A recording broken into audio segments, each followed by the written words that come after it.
वंचित समाजाच्या व्याख्या अनेक पाहिल्या. डॉक्टर बाबासाहेब आंबेडकरांनी गावकुसाच्या बाहेर असलेला समाज मुख्य प्रवाहामध्ये आणण्यासाठी आम्हाला संविधान दिलं हे आम्ही नाकारत नाही आणि म्हणूनच आम्ही सन्मानाचं जीवन जगतो. मात्र गावकुसाच्या पलीकड, वेशीच्या पलीकड, कधी कधी सीमेवर एकच दिवा असणारं एक जे घर होतं ते अद्यापही स्वाभिमानाच्या जीवनापासून वंचित आहे. ते घर माझ्या मांगाचं होतं हे आम्ही अजूनही स्वीकारलं नाही. मी उपवर्गीकरणाच्या लढ्यामध्ये दोन समाजामध्ये जो तेढ, तणाव आणि द्वेष आणि मत्सर वाढतो आहे त्याला कमी करण्याचं आवाहन करत असताना हे सुद्धा जबाबदारीने सांगल की मातंग समाजाच्या स्वाभिमानाच्या जगण्याला आम्ही स्वतंत्रपणे मान्य केलं पाहिजे आणि ती आमच्या संवैधानिक आमची जबाबदारी आहे. दीपक बोलताना त्याच्या डोळ्यात पाणी आलं, तो रडला अगदी निरागसपणे. मी त्याचा संघर्ष बघतोय आणि मी एक सामान्य कार्यकर्ता आहे त्याच्यासारखाच, गावखेड्यातून आलेला.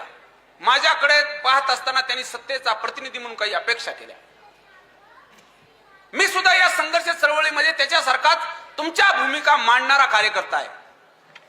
म्हणून सत्तेकडे आम्ही जे मागतो, सत्तेकडे जे आम्हाला हवं आहे ते आमच्या अधिकाराचं आहे. कुणी असं समजण्याची गरज नाही की ते आम्ही भीक मागत आहोत. साहेब, या गावगाड्यामध्ये, या समाज व्यवस्थेमध्ये दीपक सांगत असताना एक गोष्ट खूप त्यांनी बांधिलकीने सांगितली. साहेब, आमचं बारसं बहुजनांचं मांगाच्या डपड्याने वाजलं गेलं.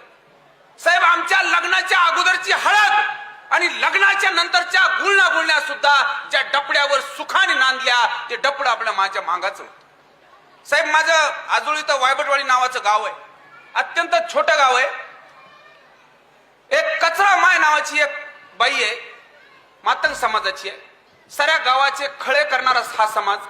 आजही मी जेव्हा माझ्या आजोळी जातो, माझ्या आईपेक्षा जास्त प्रेम जर मला कोणी केलं असेल तर ते कचरा माईनी केलंय. आणि मी आजही जेव्हा माझ्या आजोळी जातो आणि जर त्या कचरा मावशी माझ्यापाशी आल्या आणि जर त्यांनी माझा मुका नाही घेतला तर मी म्हणतो कचरा माई काहीतरी राहिलंय.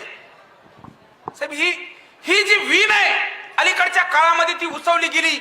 मांग, महार, चांभार, ओबीसी, मराठा याच्यामध्ये आम्ही महाराष्ट्र विखुरला गेला, विभागला गेला, दुबंगला गेला आणि दुर्दैवाने आज महाराष्ट्रामध्ये जातीपातीचे स्तोम ज्या टोकाला जाऊन पोहोचलेत त्यामुळे माणसात माणूस राहिला नाही. हे दीपकच्या प्रस्ताविकातलं वाक्य आम्हाला वेदना देणार आहे. मुंडे सर,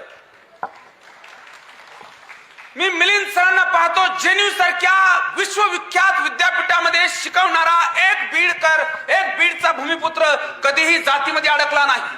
आणि म्हणून सामाजिक न्यायाच्या भूमिकेमध्ये जे विश्लेषण मिलिंद अवॉर्ड करतात ते केवळ भारतामध्ये चर्चिले जात नाही, ते जागतिक पटलावर चर्चिले जातं. हे आम्ही मान्य केलं पाहिजे.